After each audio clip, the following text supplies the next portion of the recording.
জালেমরা তো বিদায় নিয়েছে আমরা দেখতে পাচ্ছি। বাংলাদেশে এখন নব্য অনেকেই মুনাফিকের আচরণ আরম্ভ করেছে। এরকম মানুষ যদি সামনে আসে, আপনি কোনদিন আপনার রায়, সমর্থন, সুপারিশ, ভোট দিতে পারবেন? তাহলে কাফেরকে দেওয়া হবে। আপনি তো রায় দিয়েছিলেন, তাদেরকে সাপোর্ট দিয়েছিলেন। এই লোকটা ক্ষমতা পেয়ে, আপনার ভোট পেয়ে, রায় পেয়ে, চেয়ার পেয়ে, এই যে নাইট ক্লাব গুলো চালু করে আল্লাহর জিকিরের পরিবর্তে নাফরমানি চালু করেছে। হাজার লক্ষ লক্ষ সেনা সংগঠিত হয়েছিল। শুধু একা পাবে না, আপনার এই রায়ের কারণে আপনার আমল নামায় ফ্লেক্সি লোড হয়ে যাবে। এখন যদি বলেন আমার তো ফ্লেক্সি খোলা নেই, খোলা লাগবে না, এমনি খুলে যাবে, কারণ আপনি তো খুলে দিয়েছেন। অনেক মানুষ এমন আছে, তারা বলবে রব্বুল আলামিন আমি তো হজ করিনি, আমার নামের আগে হজের সওয়াব লেখা, কোন কারণে? আল্লাহ পাক বলেন বান্দা আমি জানি তুমি হজের সামর্থ্য ছিল না, হজ করতে পারোনি। এমন মানুষকে রায় দিয়েছিলে যে লোকটা চেয়ার পাওয়ার পরে হজের সিন্ডিকেট ভেঙে দিয়েছে। এই যে আফামা খালিদ, ডক্টর আফামা খালিদ হোসেন ক্ষমতা পাওয়ার পরেই চেয়ারে বসতে দেরি, পরের দিন ঘোষণা দিয়েছে হজের মতো এরকম একটা ফরজ বিধান নিয়ে যারা ব্যবসা করছে, সিন্ডিকেট করে আছে, আমি সব ব্যাংকে চোরমার করে দেব। এইরকম মানুষগুলোকে যদি 151 জন আমরা পাঠাতে পারি, হজ সহ যত আল্লাহর বিধানের সাথে দেশে আজ তামাশা করা হচ্ছে সবগুলো আমরা ভেঙে দিতে পারবো। এই ভালো কাজে যদি আপনি সাহায্য করেন, সহযোগিতা করেন, সমর্থন জানান, ভোট দেন, রায় দেন, সুপারিশ করেন, কিয়ামতে আপনি হজ না করে হজের সওয়াব নিয়ে হাজির হয়ে উঠতে পারবেন। কথা বলেন ঠিক কিনা? এই জন্য বারবার আমি স্মরণ করাচ্ছি, যাকে আপনি সামনে নিয়ে স্লোগান দিচ্ছেন এই লোকটার চরিত্র কিন্তু আপনি জানেন। এমন মানুষকে সামনে যে ব্যবস্থা আসছে, সাপোর্ট করা যাবে না, সুপারিশ করা যাবে না, রায় দেওয়া যাবে না, ভোট দেওয়াও যাবে না। যে লোকটাকে দেখলে আল্লাহর রাগ হয়ে যায়। এখানে একটা ছোট্ট কথা বলছি, সূরা ফুরকান 19 নম্বর পারা 4 নম্বর পৃষ্ঠা 15 নম্বর লাইনে আছে, বাড়িতে সে মিলাবেন। কোন মুসলমান ঈমান যাদের আছে, কোন মুমিন 3টা গুনাহ দুনিয়ায় করতে পারে না হুঁশ থাকতে। তাই ভালো করে মিলাবেন, আমি গতানুগতিক কথা বলি না। কোন মুমিন পৃথিবীতে জীবিত থাকতে হুঁশ থাকা অবস্থায় 3টা গুনাহ করতে পারে না। এই ঘোষণা দিচ্ছে কে? নাকি আমি বানালাম? এবার আল্লাহ ঘোষণা শোনেন, ওয়াল্লাযীনা লা ইয়াদউনা মা'আল্লাহি ইলাহান আখারা ওয়া লা ইয়াকতুলুনান নাফসাল্লাতী হারামাল্লাহু ইল্লা বিল হক ওয়া লা ইয়াজনুন। আল্লাহ পাক বলেন 1 নম্বরে তারা আল্লাহ বাদে অন্য কাউকে ডাকতে পারে না। আল্লাহ বাদে অন্য কাউকে যারা ডাকছে, কোন মুমিন এ ডাক দিতে পারে না। আজ কয়েকদিন ধরে একটা ভিডিও চোখে পড়ছে, জালেমরা তো বিদায় নিয়েছে আমরা দেখতে পাচ্ছি। বাংলাদেশে এখন নব্য অনেকেই মুনাফিকের আচরণ আরম্ভ করেছে। আল্লাহর ঘোষণা ছিল কি? কোন মুমিন পৃথিবীতে 3টা গুনাহ করতে পারে না, করলে সে আর মুমিন থাকে না। 1 নম্বরে আল্লাহর সাথে অন্য কাউকে আপনি ডাকতে পারবেন না। ভিডিওতে দেখলাম একজন, এদেশে অনেক বড় দায়িত্বে আছে, আমি নাম নিলাম না, উনি গৌতম বুদ্ধের প্রশংসা করছে। আল্লাহ বাদে অন্য কাউকে ডাকায় যেহেতু জায়েজ নেই, সেহেতু ওই জায়গায় আপনি যা বললেন আপনার ঈমান নেই। মুমিন হিসাবে আপনি যা করলেন আপনার ঈমান নষ্ট হয়ে গেছে। এরকম মানুষ যদি সামনে আসে, আপনি কোনদিন আপনার রায়, সমর্থন, সুপারিশ, ভোট দিতে পারবেন? তাহলে কাফেরকে দেওয়া হবে। আল্লাহ পাক বলেন কিয়ামতের প্রতিটি মানুষকে আমার সামনে দাঁড় করাবো, স্রেফ একা একা, কেউ থাকবেন আপনার সাথে। বিচারের দ্বিতীয় ধাপে আল্লাহ এবার আর মানুষকে একা ডাকবেন না। ইয়াউমা নাদউ কুল্লা উনাসিন বিইমামিহিম, সূরা বানী ইসরাঈলের 72 নম্বর আয়াতের প্রথম অংশে আছে, আল্লাহ পাক বলেন কিয়ামতে বিচারের দ্বিতীয় ধাপে আমার সামনে মানুষ হাজির হবে তার নেতার সাথে। কার সাথে বলেন বলেন? এটা যদি শুধু স্রেফ দুনিয়ার বিষয় হতো আমি বলতাম না। প্রথমে আপনার নেতা থাকবে, এরপরে পেছনে থাকবেন আপনি। ও মাগুরাবাসী, আপনি আমার পাশের জেলার মানুষ, এই জন্য আপনাকে বেশি ভালোবাসি। আপনি যেন জাহান্নামে না যান, কিয়ামতের কঠিন ময়দানে যেন ধরা খেয়ে না যান, এই জন্যই তো ব্যাখ্যা। আপনি তাফসীরুল কোরআন মাহফিল লিখে দিয়েছেন। একটু নিজের মনকে জিজ্ঞাসা করেন, কিয়ামতে যেহেতু আপনার নেতার সাথে আল্লাহ ডাক দিবেন, প্রথমে নেতা এরপরে কর্মী। মাগুরাবাসী নিরপেক্ষভাবে দৃষ্টি দিয়ে বলেন তো কি মনে হচ্ছে আপনার? আপনি যাকে আদর্শ মানেন, যাকে নেতা মেনে চলেন, যাকে আপনি রায় দিয়ে ভোট দিয়ে চেয়ারে বসান, এই লোকটা আপনার সামনে থাকবে, আপনি থাকবেন পেছনে। ওর যা চরিত্র আপনি তো জানেন। কথা বলেন না কেন? ও যে কোরআন বিরোধী মানুষ আপনি কিন্তু জানেন। ও যে আল্লাহকে বিশ্বাস করে না, শুধু মুখে মুখে, ভেতরে আল্লাহর বিশ্বাস ওর নেই, এইটাও আপনি জানেন। আপনার চাইতে আল্লাহ পাক ওর সম্পর্কে একটু কম জানে। আরো জোরে বলেন। যদি বেশি জানে, আপনি তো শুধু উপরেরটা জানেন, আল্লাহ ভেতরেরটা জানে। ওকে যদি আপনার সামনে দেখে, আপনার বিবেকে কি বলে আমি জানি না, তবে আমার বিবেক বলছে আপনাকে আল্লাহ কিন্তু ধরবে। কারণ ওকে দেখে আল্লাহর আগে রাগ হয়ে যাবে, আপনার পর্যন্ত যাওয়া লাগবে না। এই তাহলে ভাই কি বলছে? মেহেরপুরের লোক না এভাবে বলে, কি বলছে? এই মানুষগুলো দেখেন নিজেই বলছে হ্যাঁ ঠিক, তার মানে আমি ধরা খাবো। আপনি বুঝে বলেন আর না বুঝে বলেন এইটা সঠিক। আমার এই কোরআনের চোখ লাগিয়ে, হাদিসের চোখ লাগিয়ে যেটা দেখতে পাচ্ছি সত্যি, আপনি কিন্তু ধরা খাচ্ছেন। এই জন্যই তো বলছে আপনি পাল্টাবেন আজকে। নেতা এটা দুনিয়ার বিষয় না। মাইয়াশফা শাফাআতান হাসানাতান ইয়াকুল লাহু নাসীবুম মিনহা ওয়া মাইয়াশফা শাফাআতান সাজ্জিয়াতান ইয়াকুল লাহু কিফলুম মিনহা ওয়া কানা আল্লাহু আলা কুল্লি শাইইন মুকিতা। সূরা নিসার 85 নম্বর আয়াতে আছে, এটা ফি জিলালিল কোরআনে ব্যাখ্যা আছে, আমি শুধু সামারাইজ করে বলছি। আল্লাহ পাক বলেন, কেউ যদি ভালো কাজে সাহায্য সহযোগিতা করে, সুপারিশ করে, একটা লোক ভালো কাজ করে যা পাবে আপনি শুধু সুপারিশ করে তাই পাবেন। এর ব্যাখ্যায় মুফাসসির লিখেছেন, কিয়ামতে বহু মানুষ উঠবে, তার আমলনামায় লেখা থাকবে জিনার গুনাহ। লোকটা বলবে, মাবুদ আমি বৈধ স্ত্রী নিয়ে সংসার করেছিলাম, আমি জিনা করিনি, তোমার ফেরেশতারা মনে হয় ভুল করেছে। আল্লাহ পাক বলেন, বান্দা আমি জানি তুমি জিনা করনি, কিন্তু তুমি এমন মানুষকে সাপোর্ট দিয়েছিলে, ভোট দিয়েছিলে, রায় দিয়েছিলে, সমর্থন জানিয়েছিলে, যে লোকটা ক্ষমতার চেয়ারে বসে জিনা জারি করেছিল, নাইট ক্লাব চালু করেছিল। কয়েকদিন আগে একটা জরিপ পেয়েছিলাম, শুধুমাত্র ঢাকা সিটিতে 250টা নাইট ক্লাব চলছে। এখানে সব জায়গায় শুধু আল্লাহর জিকির হয়। কি হয় আপনি টের পাচ্ছেন না? এগুলো যারা করেছিল। 2 নম্বরে ওয়ালা ইয়াকতুলুনান নাফসাল্লাতী হারামাল্লাহু ইল্লা বিল হক। এই পৃথিবীর ময়দানে আল্লাহর ঘোষণা দেওয়া ব্যতীত আপনি কাউকে অন্যায় ভাবে হত্যা করতে পারবেন না। অথচ এই 5 তারিখের আগ পর্যন্ত আপনি তাকান, ন্যায় অন্যায় কোথায় পেয়েছেন? আমার সামনে কুষ্টিয়াতে 14 জন মানুষকে শহীদ করে দেওয়া হয়েছে।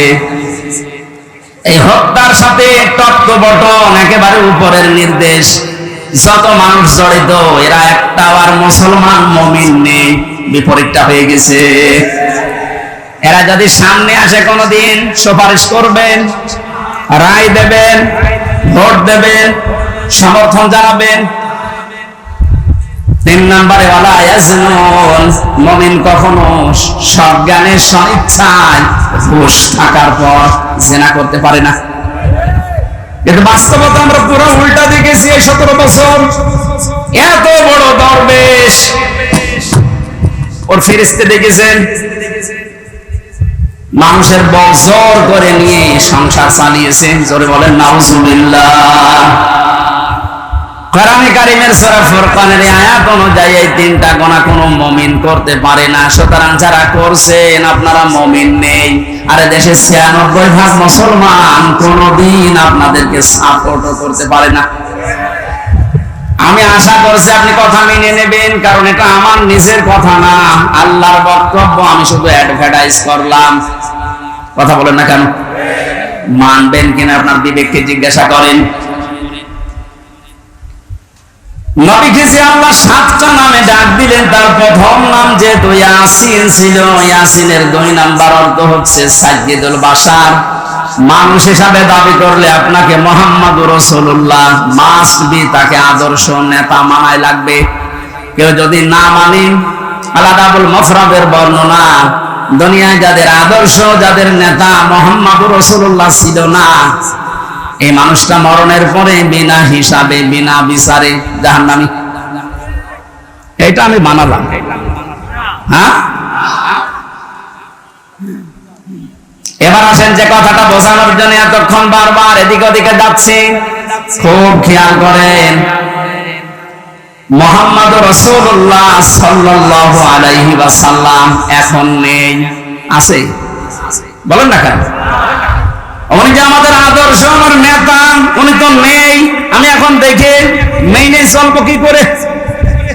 কোরআনে কারীম জানিয়েছে, ইয়া আইয়ুহাল্লাযীনা আমানু আতিউল্লাহা ওয়া আতিউর রাসূলা ওয়া উলিল আমরি মিনকুম ইলা আখিরি আয়াত। সূরা নিসা 5 নম্বর পারার 6 নম্বর পৃষ্ঠা 9 নম্বর লাইনের 59 নম্বর আয়াতে আছে। এটা ফি জিলালিল কোরআনে পাবেন। আল্লাহ ডাক দিয়েছেন, হে ঈমানদারেরা, আমি আল্লাহর আনুগত্য করো, আমার রাসূলের আনুগত্য করো, আর তোমাদের ভেতরে যারা উলিল আমর, নেতৃত্ব দেয়, নেতা যারা, তাদের মেনে চলো। এই আদেশ মানা নফল না ফরজ? আর জোরে বলেন। নামাজ যেভাবে ফরজ মনে করে পড়েন, এই আয়াতটাও মেনে নেওয়া লাগবে ঠিক ওইভাবে ফরজ মনে করে। কিন্তু শিক্ষার বিষয় এখানে যে এটা ফেল, এটা ভার্ব, এটা ক্রিয়া। এই শব্দটা আল্লাহ নিজের নামে আর রাসূলের নামে দিয়েছেন, কিন্তু উলিল আমরের আগে আল্লাহ শব্দটা দেননি। আমি যে কয়টা তাফসীর আয়াতের সাথে মিলিয়েছি, সব মুফাসসির একমত, আল্লাহ রাসূলকে মেনে চলা লাগবে, কোনো প্রশ্ন করা যাবে না। আল্লাহ রাসূলের পরে কিয়ামত পর্যন্ত যারা দুনিয়ায় আসবে, যারা নেতা হবে, নেতৃত্ব দেবে, এদেরকে যদি আপনি মেনে চলতে চান, মাস্ট বি আপনাকে দেখা লাগবে এই লোকটা আল্লাহ রাসূলকে মেনে চলে কিনা। একটা যদি আমরা মেনে নিতে পারতাম, অনেকে যারা 41 সাল টার্গেট দিয়েছেন, 31 সাল টার্গেট দিয়েছেন, এত লাগবে না। আমার যতটুকু বিশ্বাস, এই 5 তারিখের পর থেকে আজকের এই 6 তারিখ, মাত্র এই 32 দিন, এই 32 দিনেই যেভাবে পাল্টেছি আমরা, আপনি আর কিছুদিন সময় দেন, 16 থেকে এখন প্রায় 36% মানুষ দেশে চাচ্ছে যে ইসলাম রাষ্ট্রীয়ভাবে কায়েম হোক। আমি আগস্টের 5 তারিখের আগ পর্যন্ত একটা জরিপ দেখেছিলাম বিবিসির, বাংলাদেশে 100 জনের 16 জন মানুষ চাইতো যে দেশে ইসলাম কায়েম হোক। কিন্তু আগস্টের 5 থেকে সেপ্টেম্বরের আজকে 7 তারিখ, মাত্র 32 দিনে, গতকালকের রিপোর্টও দেখেছি, এদেশে এখন 36 জন মানুষ চাচ্ছে এদেশে ইসলাম কায়েম হোক। একটু যেতে দেন সময়টা, 51 ভাগ যখন হয়ে যাবে দেশের মানুষ যে ইসলাম এদেশে কায়েম হোক, কোন মহারথী আর বাধা দিয়ে পার পাবে না। আর আমরা এটা দেখতে চাই। কথা বলেন না কেন? জালেমরা তো বুঝেছিল, পালিয়েছে। মুনাফিক অনেকে আছে, অনেকে বুঝে ফেলছে, এজন্য খালি তোড়জোড় করছে, না আর সময় দেওয়া যাবে না, সময় দেওয়া যাবে না। মানে এরকম পরিবেশ তৈরি করেছে কি আপনার বাবা নাকি?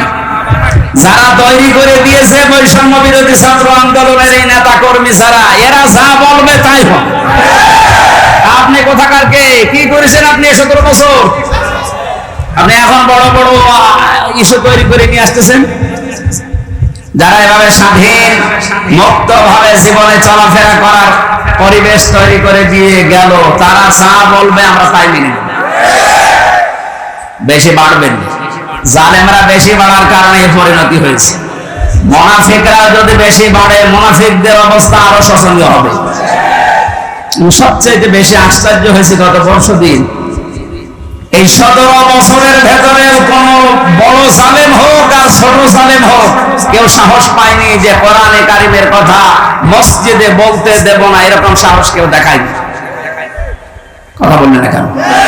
আমি পাইনি, কিন্তু গত 2 দিনে অনেক জায়গায় দেখছি জালেম তো নেই দেশে, মুনাফিক আছে। এই মুনাফিকরা এখন শুরু করছে মসজিদে কিসের কোরআনের কথা মসজিদে বলা যাবে না। তার ঘোষণা শুনে নেবেন, আমান আসলামু মিম্মান মানা মাসাজিদাল্লাহি আইয়ুযকারা ফিহা ইসমুহু ওয়া সাআ ফি খারাবিহা। সূরা বাকারা 114 নম্বর আয়াতের প্রথম অংশে আছে, ও মাগুরাবাসী, এটা রেকর্ড হচ্ছে, কালকে সারা দেশে ছড়াবে। আমার সামনে এখন এই 10,000 20,000 মানুষ না, আমার সামনে এখন 18 কোটি মানুষ আছে। সবাইকে উদ্দেশ্য করে বলছে, যারা একথা ছড়িয়েছেন যে মসজিদে কিসের কোরআনের কথা, আল্লাহর ভাষা দেখেছেন? আল্লাহ বলেন, বড় জালেম আমার দৃষ্টিতে ওইটা যে আমার ঘর মসজিদে আমার নামের আলোচনা, আমার জিকির, আমার কোরআনের কথা বলতে দেয় না। সুতরাং ভুল করছেন আপনি, আপনি কিন্তু জালেমের খাতায় পড়বেন, আর জালেম হলেন সে আল্লাহর টার্গেট। জালেমের টার্গেট কার? বলেন বলেন বলেন। আল্লাহ যদি কাউকে টার্গেট নেয়, কি হয়েছে দেখেছেন কালামানিকের? বৃষ্টি উড়ে গেছে। কথা বলছে না? আমি অপমান দেখেছি পৃথিবীতে বিভিন্ন মানুষের, কালামানিকের মতো অপমান আমি দুনিয়ায় দেখি। একটা টক শো থেকে যারা ডাবিং করে ওর কথা দিয়েছে, যা তাই বলে আমার বেশিতে মারবে, কি হারিয়েছে। যারা মুনাফিক আছেন আপনারা থামবেন। যারা আল্লাহ বাদে অন্য কাউকে ডাকার কথা বলে, ওর তো ঈমান নেই, ও তো মুনাফিক। মুনাফিক না, কাফের। এই কথা বলেন না কেন? কারণ মুমিন কোনদিন আল্লাহ বাদে অন্য কাউকে ডাকতে হ্যাঁ, অন্য ধর্মের যারা আছে তাদের দেবতাকে ডাকবে, কোনো অসুবিধা নেই, ডাকুক, আরো ব্যবস্থা করে দেওয়া লাগবে। কিন্তু আপনি মুসলিম নাম নিয়ে আল্লাহর পাশাপাশি অন্য কাউকে ডাকবেন, আপনার ঈমান থাকবে না, আপনি বেঈমান হয়ে গেছেন। আজকে সব মানুষ এই যে 96% মুসলমান বাদ দিয়ে বাকি থাকে, আর দেশে অন্য ধর্মের কয় ভাগ? 4 ভাগ। বলেন বলেন। এই 4 ভাগ মানুষকে নিজেদের পক্ষে রাখার জন্য, আন্তর্জাতিক ভাবে বিভিন্ন মহলকে এটা দেখানোর জন্য ঈমান পর্যন্ত অনেকে বিক্রি করে দিচ্ছে। আমি নিচে নামলাম না, আপনি বোঝার যদি বুঝে নিন। এখানে যে কথাটা আমি ইঙ্গিত দিতে চাচ্ছি, মুহাম্মদ রাসূলুল্লাহ বাদ দিয়ে অন্য কাউকে যে মানুষগুলো আদর্শ মেনে আছেন, আপনি ভুল পথে আছেন। কিয়ামতে আপনি যে ধরা খাবেন, আপনি নিজে স্বীকার করবেন। সুতরাং এখনই আপনি ফিরে আসবেন। ফিরে আসবেন কিনা বলেন তো? ফিরে আসবেন। আমি চাই আপনি যেন কিয়ামতের বিপদে না পড়েন। আমরা সবাই আল্লাহর বানানো জান্নাতে যেতে চাই ইনশাআল্লাহ। আমরা কোরআনে কারিমের একটা মাত্র আয়াত পড়েছি, সূরা তাওবা 119 নম্বর আয়াত। এর ভেতরে যে কথাগুলো আছে, এই কথাগুলো আমি তাফসীর আকারে বলার চেষ্টা চালাবো। আমা তাওফীকি ইল্লা বিল্লাহ। জেলা আমির সাহেব হাদিস পড়েছিলেন, পড়াটা উনি সময় পানিয়ে যেন ব্যাখ্যা করতে পারেন। এটা বাস্তবের সাথে আমাদের আজ মিলানো লাগবে। عن ابي هريره رضي الله تعالى عنه قال قال النبي صلى الله عليه وسلم বিশ্বনবী বলেন, হযরত আবু হুরায়রা থেকে এটা বর্ণিত, মান কোরআন কোরআনা, যে ব্যক্তি আল্লাহর কোরআন পড়ে ফাস্তাযহারাহু, এবং কোরআনকে যারা ইজহার করার চেষ্টা করে। ইজহার মানে আমি যতগুলো অভিধানে ইজহার শব্দটা মিলিয়েছি, ইজহার শব্দের শাব্দিক অর্থ প্রকাশ করা, স্পষ্ট করা, দাঁড় করানো, কায়েম করা। আধুনিক ভাবে এখন যারা হাদিস ব্যাখ্যা করছে তারা লিখছে ইজহার মানে বিজয় করা। কোরআন যারা দেশে আমরা পড়ছি, আমরা যদি এই মানুষগুলোই কোরআনকে বিজয়ী করার জন্য চেষ্টা চালাই, ফাআল্লাহ হালালাহু ওয়া হারামা হারামাহু, এর ভেতরে বর্ণিত হালালকে হালাল জেনে মেনে নেওয়া, হারামকে হারাম জানার পরে ছেড়ে দেওয়া, আদখালাহুল্লাহুল জান্নাহ, নবীজি বলেন আল্লাহ তাকে জান্নাতে দিয়ে দিয়েছে। মাগুরাবাসী আমরা এখনো মরলাম না, অথচ আদখালা মাছের শিখা দিলেন কেন? আমরা তো মরবো, কবরে যাব, এরপরে তো জান্নাত। নবীজি একই জানিয়েছেন আদখালাহুল্লাহুল জান্নাহ, আল্লাহ তাকে জান্নাতে দিয়ে দিয়েছে। তার মানে কি?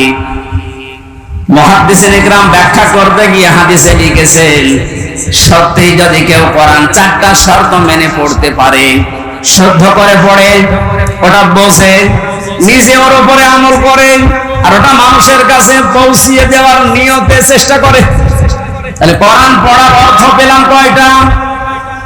শর্ত। কোরআন পড়ার শর্ত কয়টা? শুদ্ধ করে পড়া, নিজে বোঝা, ওটা নিজের ব্যক্তিগত জীবনে আমল করা, কাজে পরিণত করা।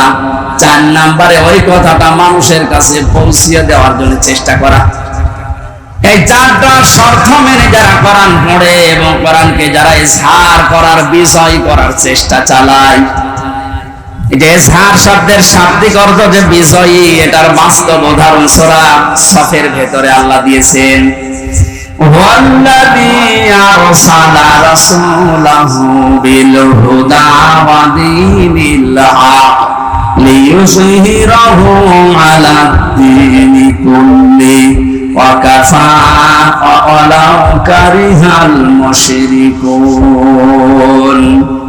আল্লাহ বলেন তিনি সে আল্লাহ যিনি তার রাসূলকে সত্য দিন দিয়ে, জীবন বিধান দিয়ে দুনিয়াতে পাঠিয়েছেন। উদ্দেশ্য তার একটাই, লিইয়ুযহিরাহু আলা দ্দীনি কুল্লি, যত রকমের বিধান দুনিয়াতে আছে, মানুষের তৈরি করা নিয়ম নীতি, সবগুলো পেছনে ফেলে দিয়ে আল্লাহর কোরআনকে, ইসলামকে তিনি বিজয় করবেন। জোরে বলেন সুবহানাল্লাহ।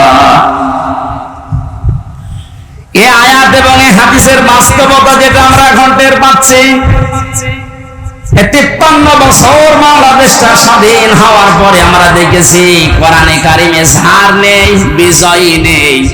এই কারণে আমরা অনেকেই কিন্তু হালালকে হালাল জানার পরও মানতে পারছি না।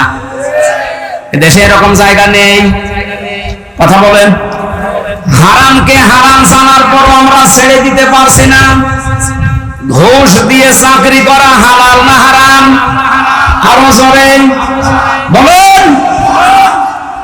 আপনি একটা জায়গা দেখান বাংলাদেশে 5 তারিখের আগ পর্যন্ত, প্রাইমারি থেকে বিশ্ববিদ্যালয় পর্যন্ত, এমনকি শ্রীপুর মাগুরার এই জামে মসজিদ থেকে কেন্দ্রীয় মসজিদ বায়তুল মুকাররম পর্যন্ত একটা জায়গা ও টাকা পয়সা দেওয়া অবৈধ সুপারিশ ছাড়া চাকরি হয়েছে কিনা? আমরা কিন্তু জানি এটা হারাম কাজ। হারাম জানার পরও হারামকে আমরা ছেড়ে দিতে পারি নাই, কারণ কোরআন এদেশে বিজয়ী নেই। কথা বলুন। আর হারামকে হারাম জানার পরে যদি ছেড়ে দিতে চান, কোরআনকে বিজয় করার দরকার নেই। আপনি যদি কোরআন বিজয় না করেন, জানবেন যে এটা হারাম কিন্তু ছাড়তে পারবেন না, জানবেন যে এটা হালাল কিন্তু ধরতে পারবেন না। এই জন্যই নবীজি ফাস্তাযহারাহু দিয়েছেন। কোরআন পড়ার পরে যারা একে বিজয় করার চেষ্টা চালাবে, যদি বিজয় হয়ে যায়, আপনি হালালকে হালাল জানার পরে মেনে নিতে পারবেন, হারামকে হারাম জানার পরে আপনি ছেড়ে দিতে পারবেন। তখন বাংলাদেশটা এমন হয়ে যাবে, মনে হবে যেন আপনি মিনি জান্নাতে আছেন। ওই পরিবেশ আমাদের সামনে দরকার নেই। আরো জোরে বলেন। 53 বছর তো দেখলাম, আমি আমি দেখিনি, এই যে মুরব্বী বসে আছে ওনারা দেখেছেন। বাবা এই দেশটা চালিয়েছিল, কেমন চালিয়েছে, দুর্ভিক্ষ পর্যন্ত চলে এসেছিল। কথা বললেন না কেন? অনেকের স্বামী চালিয়েছিল, আমরা দেখি, আমি দেখি নাই, মুরব্বীরা দেখেছে।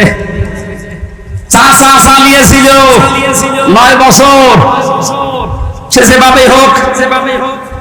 বউ চালিয়েছে, ভাবিও চালিয়েছে। সবার এখন শেষ, এখন মাত্র বাকি আছে আল্লাহর এই কোরআন দিয়ে দেশটা চললে কেমন দেখা যায়, এটা দেখতে বাকি আছে। কারা কারা দেখতে চান যে কোরআন দিয়ে দেশ চলুক?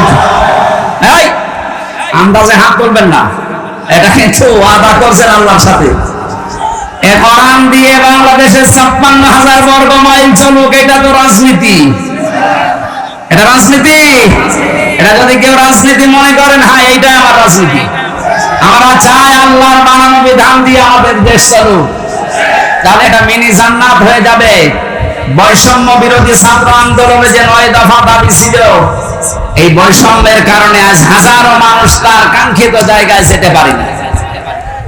বিশ্ববিদ্যালয় থেকে যারা পাশ করে যে কোনো সাবজেক্টে, যারা ফার্স্ট ক্লাস ফার্স্ট হয়, তাদেরকে ওই বিভাগে শিক্ষক হিসাবে রেখে দেওয়ার নিয়ম।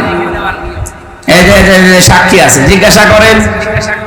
অথচ আমাদের এই ইউনিভার্সিটি সহ যত বিশ্ববিদ্যালয় বাংলাদেশে আছে, তাকান বৈষম্য এমন জায়গায় যে পৌঁছিয়েছে। ফার্স্ট ক্লাস ফার্স্ট দ্বারা ওর পেছনের ব্যাকগ্রাউন্ড যেহেতু আল্লাহর বিধান মেনে চলে, এই জন্য ওখানে দেওয়া যাবে না। দিয়েছে 70 রোল নাম্বার, স্যার তারে দিয়েছে। ও তো এমনি অপদার্থ, ও চেয়ারে বসলে চেয়ার আরো নাপাক করবে না। এক ছাত্র এসে হেড স্যারকে বলছে, স্যার হয় ছুটি দেন, না আমি গেলাম। মানে হেড স্যার তাকিয়ে দেখে ব্যাগ খাতা বই কলম যেভাবে নিয়ে পজিশনে দাঁড়িয়ে আছে, ও ছুটি দিলেও যাবে, না দিলেও পালাবে। এদিকে তার রোল নাম্বার কত? বলছে স্যার 82। 82 মানে ক্লাসে ছেলে মেয়ে কয়টা? 82টা। 82টা ছেলে মেয়ে, রোল নাম্বার 82। খুব ভালো ছাত্র, ওর জীবনের কোন উদ্দেশ্য আছে? শুধু আসে বাবা মার ভয়ে আর পাঙ্কু মেরে চলে যায়। যাদের 1, 2, 3 তাদের ব্যাকগ্রাউন্ড দেখে তারা আল্লাহর বিধান মানে, আল্লাহর বিধান জমিনে চায়, এজন্য আপনি তাদের দিলেন না। যার রোল নাম্বার 82, তারে আপনি 35 লাখ টাকা নিয়ে চেয়ারে বসিয়ে দিলেন, কয়দিন পরে চেয়ার থাকবে? দেশটা কত বৈষম্য তৈরি হয়েছিল, কত নিকৃষ্ট জায়গায় পৌঁছিয়েছে। বাস্তব উদাহরণ এই বায়তুল মোকাররমের ক্ষতি। একটা দেশ কত নিচে নামলে জাতীয় মসজিদের ইমাম পর্যন্ত পালিয়ে যায়, বলেন। এটা দূর করার জন্য এই হাজারের উপরে ছেলে মেয়েরা জীবন দিয়ে গেল। শহীদের মর্যাদা লিখেছে, এরা তো মাস্ট বি শাহাদাতের মর্যাদা পেয়েছে। দেওয়াল চাপা পড়ে মরলে যদি শহীদ হয়, আগুনে পুড়ে মরলে যদি শহীদ হয়, পানিতে ডুবে পড়লে যদি শহীদ হয়, সাপে কাটা পড়ে মরলে যদি শহীদ হয়, জালেমের জুলুমের সামনে নিজের জীবন দিয়ে গেল, ওর জীবনের মায়া ছিল না? বলেন। কয়েকদিন আগে শহীদ আবু সাইদের বাড়ি গিয়েছিলাম রংপুরে। ছোটবেলা থেকেই নাকি প্রতিবাদী ওর বাবা বলছিল, যেভাবে জীবনটা দিয়ে গেল, এভাবে হাত তুলে কিয়ামতে আল্লাহকে এইভাবে তুলবে। কারণ শহীদদের কোন লাশ ধোয়ানো হয় না, যেভাবে মরে ওইভাবেই কবরে দেওয়া হয়। কথা বলেন না কেন? কিয়ামতের দিন এই বুকে 4টা গুলি নিয়ে উঠবে, আল্লাহ জিজ্ঞাসা করবে, আবু সাইদ তোমার বুকে এতগুলো গুলি কেন? ও বলবে, আমি জুলুমের সামনে নিজের জীবন পর্যন্ত দিয়েছি মানুষের অধিকার রক্ষা করার জন্য। আমার জীবনের মায়া ছিল, কিন্তু আমার চাইতে বেশি মহাব্বত ছিল মানুষের অধিকারগুলোর উপরে। বলেন তো এভাবে উঠবে না উঠবে না? এরপর আমরা আহলে হাদিসের নাম নিয়ে কিছু মানুষকে দেখতে পাচ্ছি, ওরা ভিডিও বানিয়েছে যে না, শহীদ আবু সাইদ শহীদ হয়নি, ও বুক পেতে আত্মহত্যা করেছে। আপনার ঈমান চলে যাবে। মানে শহীদের শব্দটা খেলা ছোড়া বিষয় না, এটা হাসি তামাশা না।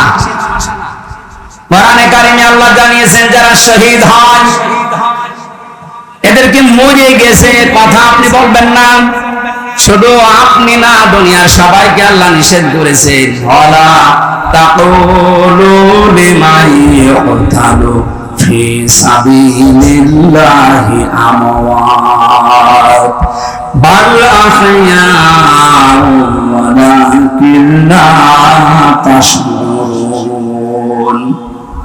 সূরা বাকারার 154 নম্বর আয়াতে আছে আল্লাহ শুধু একজন দুইজনকে না দুনিয়ার সবাইকে এটা বহুবচন ওলা তাকুলু কেউ এই কথা বলবে না যারা শাহাদাত বরণ করে তারা মরে গেছে এই কথা বলা যাবে না বরং তারা জীবিত এবং তোমরা এটা টের পাও না মানুষ যাতে মুখ দিয়ে কথা বলে জন্য মুখের উপরে আল্লাহ নোটিশ দিয়েছেন মুখের পরে মানুষ এত ধারণা করতে পারে অন্তর দিয়ে এইজন্য আল্লাহ ধারণার উপরে নোটিশ দিয়েছেন ولا تحسبن الذين قتلوا في سبيل الله أمواتا بل أحياء عند ربهم يرزقون সূরা আলে ইমরান 169 নম্বর আয়াত এটা ফি জিলালিল কোরআনে আছে সাইয়্যিদ কুতুব দিয়েছেন আল্লাহ পাক বলেন ধারণাও করবে না যারা শহীদ হয়েছে যারা মরে গেছে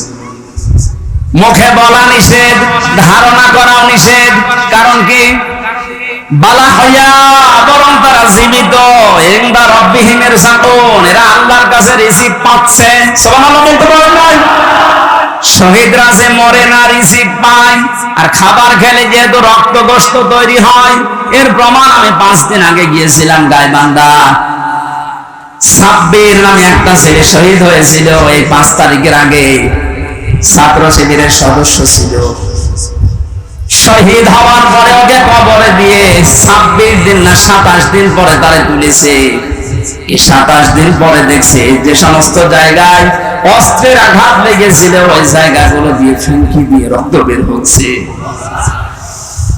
বাংলার মানুষেরাও যদি খাবারই না খাবে আল্লাহর কাছে 1 মাসের পরে ওর শরীরে রক্ত আসলো কোত্থেকে বলেন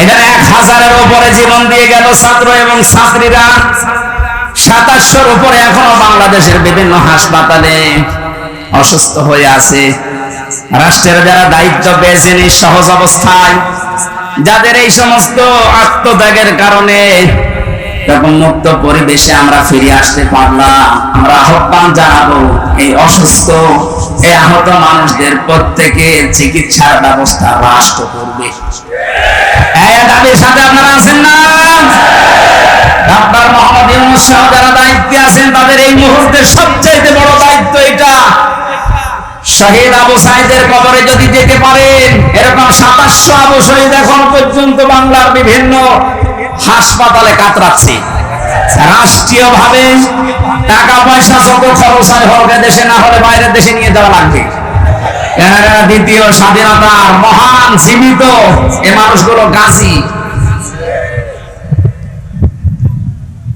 53 বছর আগে যারা শহীদ হয়েছে এই দেশের জন্য তাদের যদি ভাতা দেওয়া যায় মাত্র এই 1 মাস 2 দিন আগে যারা শহীদ হয়ে গেল এদের কিছু করা যাবে না বৈষম্য বিরোধী ছাত্র আন্দোলনে যারাই ছিল আমরা প্রত্যেকের সুচিকিৎসার ব্যবস্থা নিশ্চিত করতে চাই রাষ্ট্রীয়ভাবে এবং যারা মারা গেছে তাদের যে সম্মান দেওয়া দরকার আল্লাহ এবং রাসূলের পক্ষ থেকে যেটা এসেছে কোনদিন এ কথা মুখে উচ্চারণ করবেন না মরে গেছে মনে মনে ধারণাও করবেন না যে মরে গেছে এত বড় কঠিন হুঁশিয়ারি দিয়েছেন আল্লাহ কোরআনে কারিমে শহীদদের পক্ষে ওনাদের যে দাবি ছিল সংস্কার আমি এই কোরআনের মাহফিলের মাধ্যমে সারা বাংলাদেশের মানুষকে আহ্বান জানাতে চাই সংস্কার যখন আরম্ভ হয়েছে 1628 জন মানুষকে সংস্কার করা লাগবে এখন কারণ এই মানুষগুলো জালেমদের সহযোগী ছিল এই কথা বলেন না কেন 1628 জন মানুষ আপনি তালিকা করেন দেখবেন এরা সবগুলো জালেমের প্রত্যক্ষ সহযোগী ছিল জালেমের একা এই জুলুম করা সম্ভব ছিল না এদেরকে সাথে নিয়ে করেছিল এদেরকে নেওয়ার কারণে এদের এই বিভাগগুলো পর্যন্ত আজ মানুষের কাছে ঘৃণিত এই যে পুলিশ সব কি খারাপ এই মাত্র কয়েকটা কুলাঙ্গারের কারণে আজ পুলিশ প্রশাসনের উপরে মানুষের এত রাগ আমার বাড়ির নিচতলায় পুলিশ ভাড়া ছিল 5 তারিখের পরে সকালে যে দেখছে ঘর তালা মারা ওদের কোথায় গেছে আল্লাহ জানে আর আসতেছে না। এই বাহিনীর উপরে আবার আস্থা ফেরানোর জন্য ওনারা চেষ্টা চালাচ্ছে। সবাই খারাপ না, সেই কয়েকজনের কারণে এই যে হারুন 3 ইঞ্চি, ওরা আসলে 3 ইঞ্চি করা লাগবে। এই গোপালগঞ্জের মনিরুল কাউন্টারটার জন্য ছিল আসাদুল সামান, ডিসি মান্নান। আমি নাম ধরে বলছি কারণ এগুলোর দ্বারা আমি নিজে অত্যাচারিত হয়েছি। এই মাদারীপুর ট্যাগের হাটের আমার মামলার আসামি মিজানুর রহমান আমারে ধরার পরে আমার বাবার কাছ থেকে 10 লক্ষ টাকা নিয়েছে, বলেছেন আজ 100টা মামলা দেব। আমার বাবা গ্রাম্য মানুষ, সঙ্গে সঙ্গে 8 লাখ টাকা দিয়েছে। যে সমস্ত জায়গাতে ধার করেছিল ওই ধারগুলো এখন আমার শোধ দেওয়া লাগে। কয়েকদিন আগে আমার শত মামলা ছিল, আদালত সবগুলো ঢিসমিস করে দিয়েছে। আদালত মামলা দেখে বলছে আমি কি দিয়ে বিচার করবো, এর কোনো মাল নেই। আমি মনে হয় বলতে গেলাম যে স্যার আপনি তো এই 3 বছরও দায়িত্বে ছিলেন, এই মামলাটা আমার সিএমএম কোর্ট, জজ কোর্ট, হাইকোর্ট সহ প্রায় 31 থেকে 32 বার উঠেছে, আপনি তো দেননি। এখন বলবে যে আমার হাত বাঁধা ছিল। এখন তো হাত খোলা, এখন হাত খোলা না। আমরা চাই সারা দেশের যেখানে যেখানে হাত বাঁধা ছিল কারো হাত আর বাঁধা থাকবে না। সংস্কার যখন চলছে সবার হাত যেন খুলে যায়। কথা বলেন ঠিক কিনা? জালেমদের দোসর যেগুলো আছে সবগুলো পাল্টা, না এগুলো নতুন নতুন ইস্যু তৈরি করবে। সংখ্যালঘু নাম নিয়ে ওরা মানুষকে লাগিয়েছিল, কিন্তু হালে পানি নেয়নি। কথা বলছেন না। এরপরে প্রধান বিচারপতিকে দিয়ে একটা কো করার চেষ্টা করেছিল, ছাত্র জনতা রুখে দিয়েছে, পারে নাই, আবার লাগিয়েছে আনসারদের। আনসারদেরও হয়নি, কারণ 42,000 আনসার নিয়োগ হয়েছে এই দেশে, তার 32,000 সভ্যপালী। আমরা যে 63টা জেলার মানুষ, আমরা কি ঘাস কাটছি? এই জন্য তো কোন বাহিনী আর আসে নাই, প্রথমে এসেছে প্রথমে আনসার, কারণ সবই ওইটা। এটা দিয়েও যখন হাতে পানি নেয়নি তখন লাগিয়েছে ডাক্তারদের, এটাও পারে নাই। গার্মেন্টসের শ্রমিকদেরকে লাগাবে সামনে, সব গোপন সংবাদ যাদেরকে দিয়ে ষড়যন্ত্র করে আল্লাহ সব ফাঁস করে দিচ্ছে। আমার মনে হয় জালেমদের যা চরিত্র, আর ওরা যেভাবে উপর থেকে কথা শুনতেছে, আপা আপনি ঘাবড়াবেন না, আপনি ঘাবড়ালে আমরা নরম হয়ে যাই। ওদের যা চরিত্র দেশের মানুষ আসলে জানে। দেখেন গোয়ালন্দ ঘাটের বেশ্যাদেরকে কয়েকদিন করলাম আমি, এত নিম্ন কথা আমি বলতাম না, কারণ ওদের চরিত্র তো এইটাই। হ্যাঁ, কথা বলেন না কেন? এখানে সংস্কার যখন আরম্ভ হয়েছে, 9 দফা দাবি নিয়ে যারা লেগেছিল, সংস্কার আমরা খুব দ্রুত চাই। যে লোকটাকে এখনো পর্যন্ত মাথার উপরে বসিয়ে রেখেছেন, এই চপ্পু মিয়া, কিসের চপ্পু? এই চপ্পুকে বাদ দেওয়া লাগবে ইমিডিয়েটলি। কারণ জালেমদেরকে টিকিয়ে রাখার পেছনে যারাই দায়ী, একটাকেও আমরা চোখের সামনে দেখতে চাই না। হ্যাঁ, কথা বলেন। নয়তো কিন্তু ষড়যন্ত্র রোখা যাবে না। নতুন নতুন করে আবার ফাঁদ পাতবে। বেশ্যাদেরকে দিয়েও হবে না, তখন নিজেরা উলঙ্গ হয়ে নামবে। চরিত্র বলতে কিছু আছে যে নামবে না? এত অত্যাচার করেছিল জেলখানার ভেতরে মানুষকে। আমার যে মামলা, মুল্যসুরি মামলাও না, সন্দেহ করে আমার ধরে নিয়েছে। আমার ওয়াজ শুনে নাকি কিনা উদ্বুদ্ধ হয়ে সংসদ ভাঙতে গেছে, এই ছিল আমার মামলা। আর আমারে নিয়ে রেখেছে ফাঁসির কন্টেম সেলের ভেতর, রিমান্ডে নিয়েছিল মাটির নিচে, ওই যে আয়না ঘর বলে ওটা নিচে, আমি দেখে এসেছি। আর কালো কাপড় দিয়ে চোখ বেঁধে, হাত পেছনে বেঁধে দিয়ে, তার হ্যান্ডকাপ দিয়ে, যেটা লাগলে হাত কেটে যায়, পায়ের ভেতরে ডান্ডা বেড়ে দিয়ে 11 ঘন্টা আমার টাঙিয়ে রেখেছি। যা বলতে বলছি এটা বলা লাগবে, নয়তো আপনার বউ তুলে নিয়ে আসবো আমরা। বলে নাউজুবিল্লাহ। এই মানুষগুলোকে বলে ক্ষমা করে দেন। কিসের ক্ষমা? কোন ক্ষমা নেই এদের। কারণ এদের মাফ করবেন না আল্লাহ, কারণ ওরা আল্লাহর কাছে অপরাধ করে নাই, করেছে হামজার কাছে। যতদিন পর্যন্ত হামজা মাফ না করবে, ওকে আল্লাহ মাফ করবে। ইন্নামাস সাবিলু আলাল্লাযিনা ইয়াজলিমুনা নাস। আল্লাহ বলেন অবশ্যই আমি নিজে মামলা দেব, কেস করব তাদের বিরুদ্ধে যারা মানুষ হয়ে মানুষের উপরে জুলুম করে। আল্লাহ কি ইয়াজলিমুনা আল মুসলিমুনা দিয়েছেন? না, ইয়াসলিমুনা নাস, আমি কি মানুষের ভেতরে পড়ি না? আসতে বলেন। মানুষের ভেতরে পড়ার পরও 3টা বছর আপনি যোগাযোগ বিচ্ছিন্ন রাখলেন আমার আর মামুনুল হককে, কেন? আমরা কি মানুষের ভেতরে না? এই অত্যাচার জুলুমের সাথে টক্ট বটন ছাড়া জড়িত। আমি জানতাম, খবর নিয়ে মাঝে মাঝে বলতে স্বরাষ্ট্রমন্ত্রী এ কথা জানিয়েছে, এই জন্য আপনাদের যোগাযোগ বিচ্ছিন্ন। আমরা মাফ করব না, সে মাফ করে করুক, আমার কোনো মাফ নেই। কারণ এদের কারণে আমার ছোট মেয়েটা এখনো পর্যন্ত আমার চেনে না। বাড়িতে গেলেও মনে করে এরকম হুজুর বহু আসে, এও একটা হুজুর। এই 3 বছরে তো আমার বন্ধু বান্ধব আমার যারা আছে, এই যে আমার বন্ধু, এরা বহু এই 3 বছরে গিয়েছে দেখা করার জন্য। আমার ছোট মেয়ে মনে করে ওই রকমই এক তালিম আসতেছে। আমি যে ওর বাবা, আমার চিনেই না। কত দুঃখ আমার ভেতরে, বলেন তো আপনি কোন কারণে এটা করলেন? বলে আমার কি অপরাধ যে আমার পালানো লাগলো? কি অপরাধ? এদিকে আসেন। আপনাকে আমি আয়না ঘরে ব্যারিস্টার আরমানের মতো 8 বছর না 8 দিন শুধু রেখে দেব। যদি আপনার কষ্ট না হয় আপনাকে আবার আমরা ফেরত নিয়ে আসবো। আসেন। আপনি ধারণা করেন যে কি করেছি, কি করেন নাকি? আপনার করার আর কিছু বাকি আছে?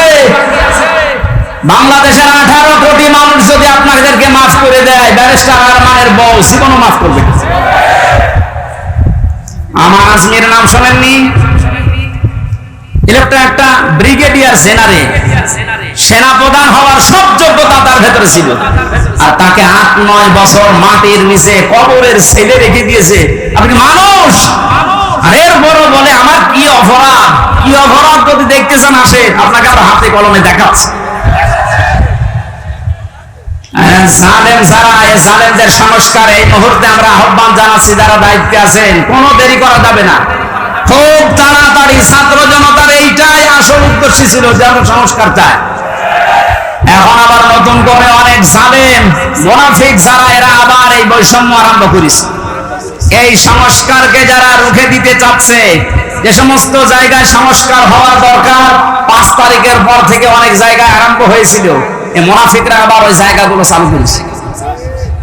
এমন এমন জায়গায় টোল নেওয়া আরম্ভ করছে, কিয়ামত পর্যন্ত মনে হয় টোল নিয়েই যাবে। অথচ ওই ব্রিজের টোল নেওয়া আরো 80 বছর আগে বন্ধ করার দরকার ছিল। হ্যাঁ, কথা বলে না কেন?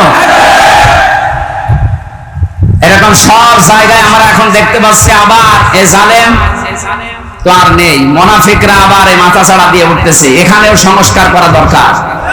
কারণ বাবার জন্য দেশটা আমরা এভাবে মুক্ত করি না, যার জন্য করেছি, যার রহমতে দয়ায় তার বিধান দিয়ে আমরা এই দেশটা চালাতে চাই ইনশাআল্লাহ।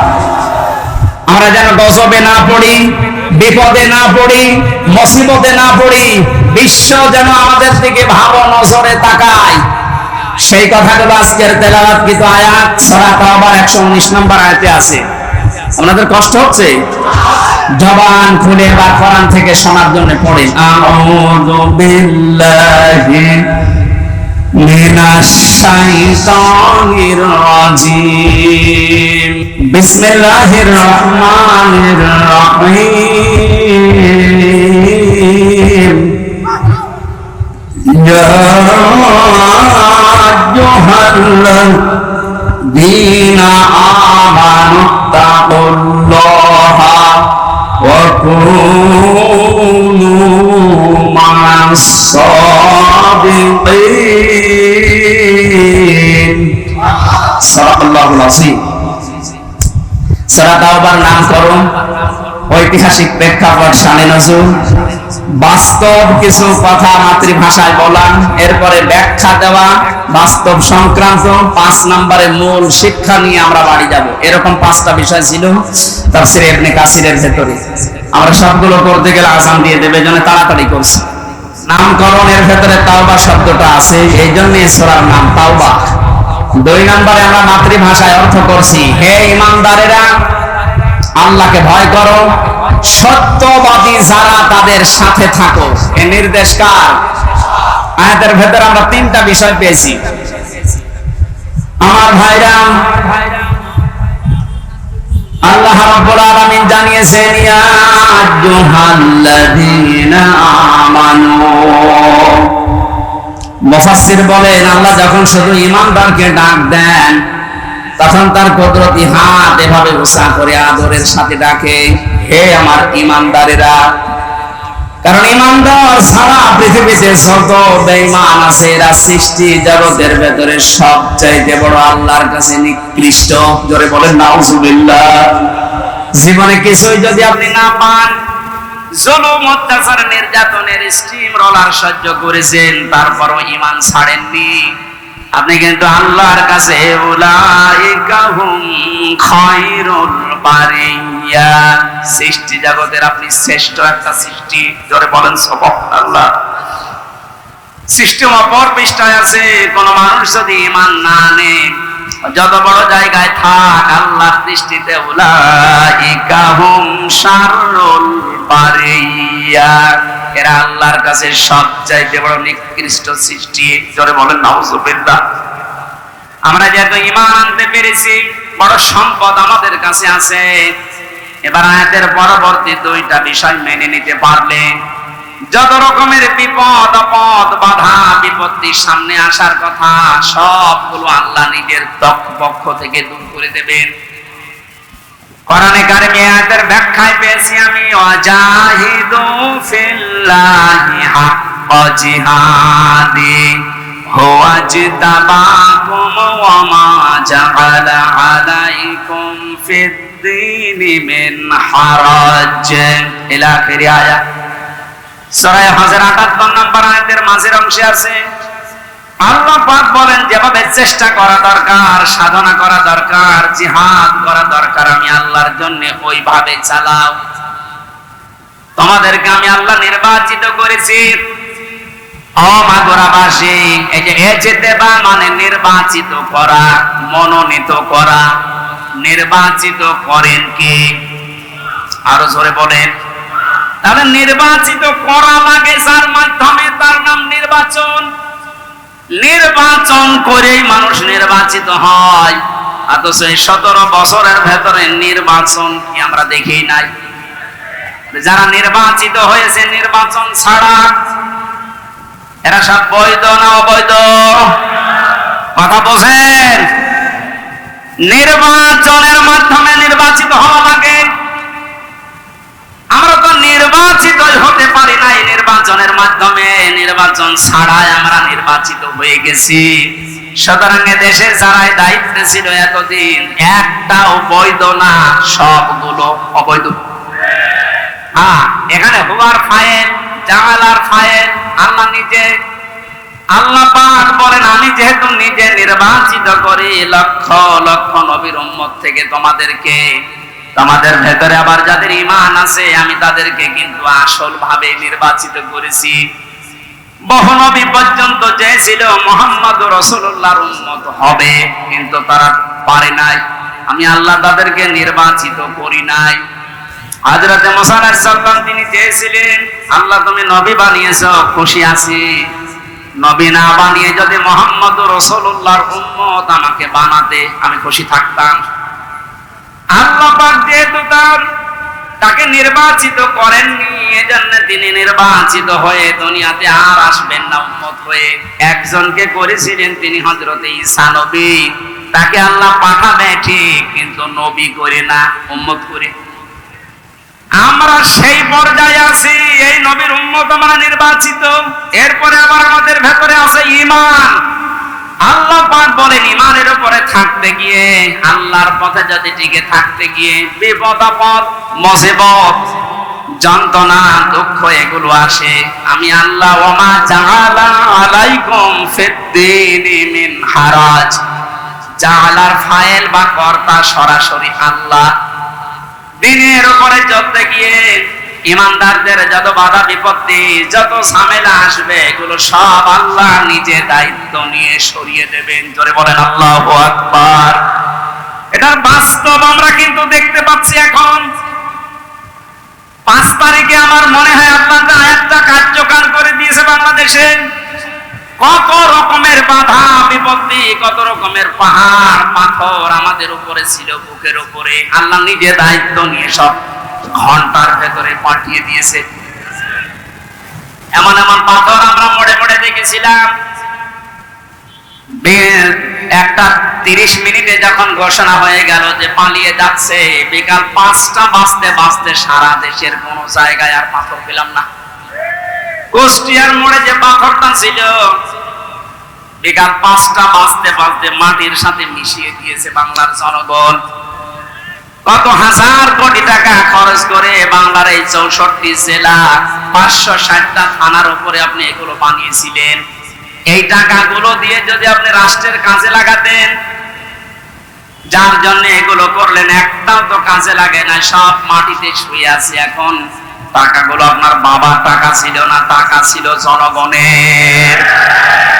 এটা জানা এর ফাইল যেহেতু আল্লাহ নিজে করতেন, আমার মনে হয় আল্লাহ নিজে এই পাথরটা দায়িত্ব নিয়ে সরিয়ে আমাদের বুককে হালকা করে দিয়েছে।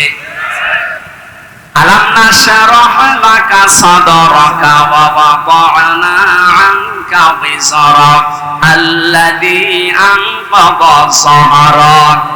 আল্লাহ পাক বলেন, হে নবী, আমি আপনার বক্ষকে উন্মুক্ত করিনি, আপনার পিঠের উপরে যে বোঝা ছিল এই বোঝাটাকে আমি আল্লাহ নামাইনি।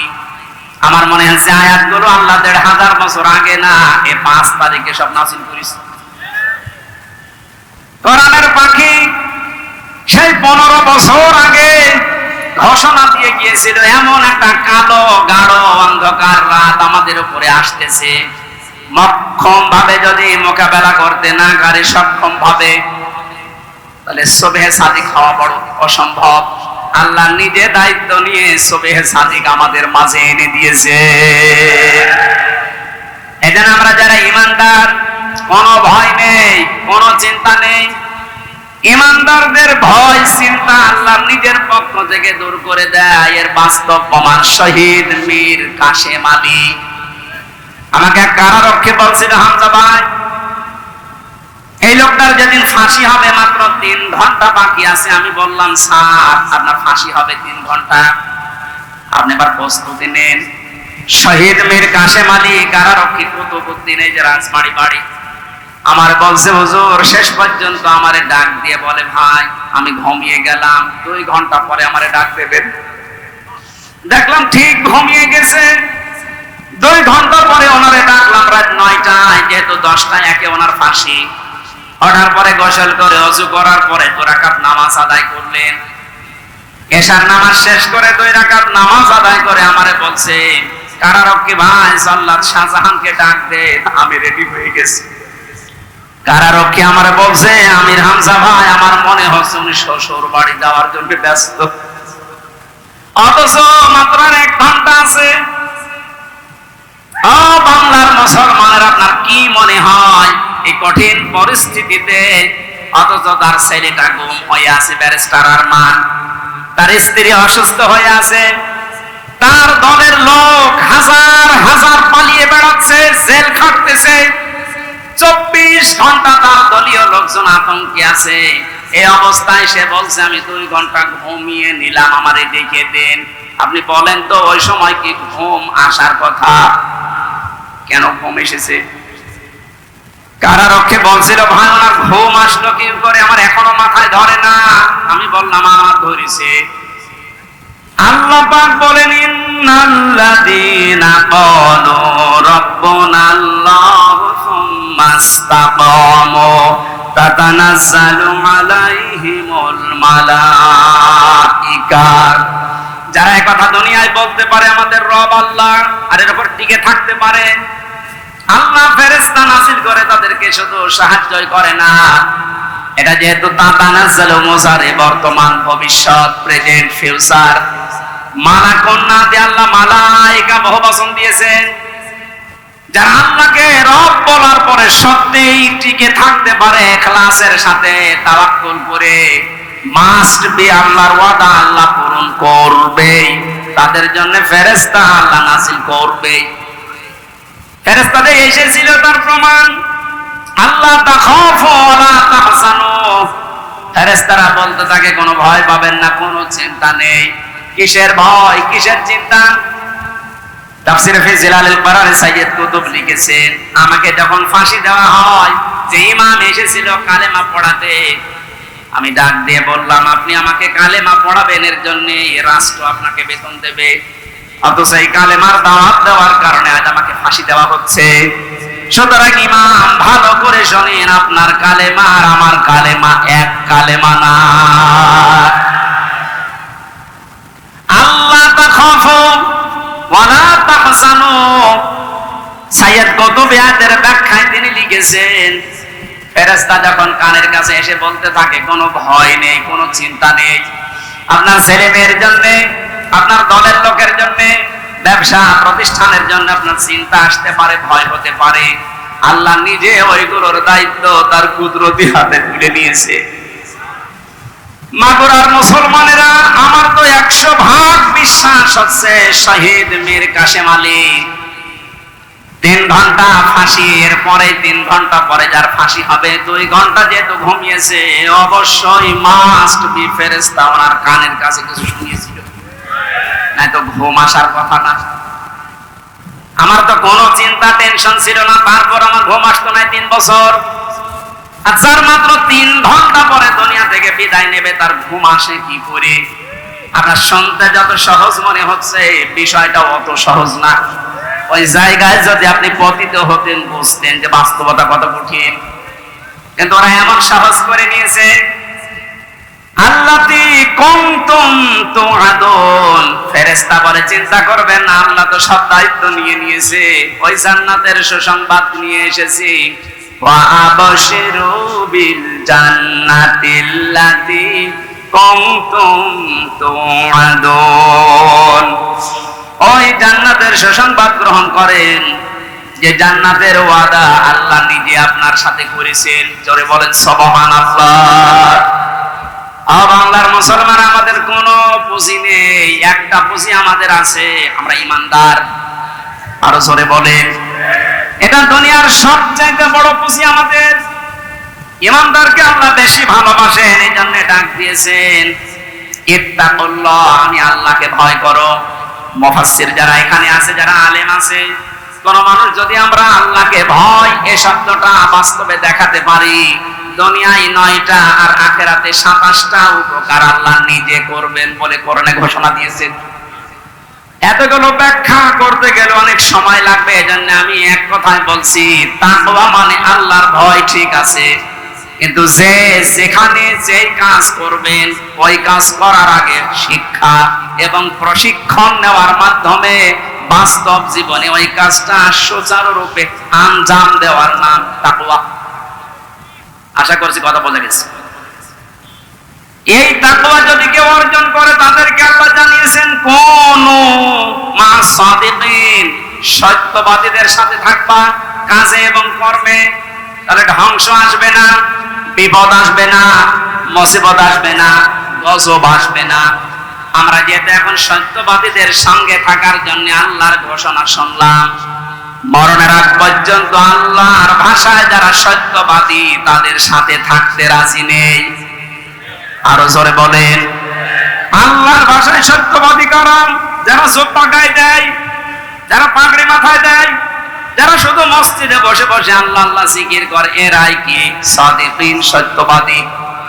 এই আয়াতের ব্যাখ্যা আল্লাহ নিজে করেছেন, সূরা বাকারা 177 নম্বর আয়াত। আল্লাহ পাক বলেন, উলাইকাল্লাযীনা সাদাকু ওয়া উলাইকা হুমুল মুত্তাকুন। উপরে বর্ণিত এখানে 10টা গুণ দেওয়া আছে, কেউ যদি 10টা গুণ অর্জন করতে পারে, তারাই ইমানের দাবিতে সত্যবাদী, তারাই মুত্তাকি, তাদের সঙ্গে তোমাদের থাকা লাগবে। এই নির্দেশ কার? আরো জোরে বলেন কার? এখন এই 10টা নির্দেশ আল্লাহ যেটা দিয়েছেন সূরা বাকারা 177 নম্বর আয়াত, তাফসীরে ইবনে কাসির, মারিফুল কোরআন। আমি বলে দিলাম, বাড়িতে যে একটু নামিয়ে দেখেন আপনি সত্যবাদীদের সাথে থাকতে চান কিনা। আল্লাহ রাব্বুল আলামিন আমাদেরকে আয়াতে 10টা গুণ দিয়েছেন, যেহেতু আযান হচ্ছে আর রাতের মাহফিল দূরে। শহীদ আব্দুল কাদের মোল্লা, শহীদ আব্দুল কাদের মোল্লা সাহেবের কবরের পাশে আমার মাহফিল আজকে রাতে। আজকের মতো শেষ করে আগামীতে কয়েকটা অনুষ্ঠানে শ্রীপুর, মাগুরা, নাঙ্গলবাদ নেওয়া আছে, ওখানে রাতের বেলা কথা বলবো ইনশাআল্লাহ। আল্লাহুম্মা আমিন। লা ইলাহা ইল্লা আনতা সুবহানাক ইন্নী কুনতু মিনাজ জালিমিন। লা ইলাহা ইল্লা আনতা সুবহানাক ইন্নী কুনতু মিনাজ জালিমিন। রব্বুল আলামিন প্রচন্ড রোদের ভেতরে গরমে চাতক পাখির মতো কোরআনের কথাগুলো বোঝার চেষ্টা করছিল। এরা কোরআন শুনতে এই মাগরা শ্রীপুরের মানুষগুলো এত পাগল, এদেরকে তুমি কোরআনের চলন্ত হেদায়েত দিয়ে দাও। হযরতে ওসমানের মতো, হযরতে ওমরের মতো বানিয়ে দাও। এ মাহফিলের আয়োজন করতে গিয়ে বাংলাদেশ জামাতে ইসলামী মাগরা জেলা শাখা, শ্রীপুর উপজেলা শাখার উদ্যোগে বিশাল আয়োজনে যারা আঞ্জাম দিল, এই যুবক মানুষদেরকে যে মা পেটে নিয়েছে, মায়ের পেট তুমি খাদিজার মতো বানিয়ে দাও। সম্মানিত মা বোনেরা বিভিন্ন বাড়িতে গাছতলায় তারা বসে আছে। আল্লাহ, আলাদা ভাবে তাদের দায়িত্ব কর্তব্য বলতে সময় পেলাম না, তুমি তাদেরকে ফাতেমাতুজ জোহরার মতো জীবন দিয়ে দাও। রব্বুল আলামিন যত মানুষ এই কোরআন প্রচারের জন্য টাকা দিয়েছে, এদের টাকাগুলো ওসমানের সাথে মঞ্জুর করো। মুরব্বী যারা এসেছে আল্লাহ, আবু বকরের মতো বানিয়ে দাও। তোমার বান্দা কসির উদ্দিনের মাধ্যমে মাহফিলে আমি এসেছি। আল্লাহ, কসিরকে মেহেরবানি করে কবুল করো।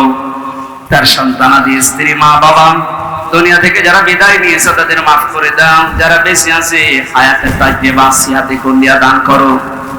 মাহফিলের প্রধান অতিথি আমাদের অভিভাবক, বাংলাদেশ জামাতে ইসলামের মাগুরা জেলার শ্রদ্ধাভাজন আমির অধ্যাপক এমবি বাকের সাহেবকে কবুল করো। সভাপতি সাহেবকে কবুল করো। যত মানুষ মনের ভেতরে কামনা বাসা নিয়ে বসে আছে, আমাদের চাহিদা আশাগুলো পূর্ণ করে দাও। আগামীতে অনুষ্ঠানটা কোরআনের প্রসারের জন্য আরো বড় করে কবুল করো। বারাকাল্লাহু লানা ওয়া লাকুম ফিল কোরআনিল আযীম। মুক্ত জীবনে যখন ফিরিয়েই দিয়েছো আল্লাহ, আমার কণ্ঠটা ছেড়ে দাও। বড় আশা, বড় তামান্না, বড় আকাঙ্ক্ষা, এ দেশটা তোমার কালাম দিয়ে চলছে, এটা দেখে মরার তৌফিক দাও। বারাকাল্লাহু লানা ওয়া লাকুম ফিল কোরআনিল আযীম।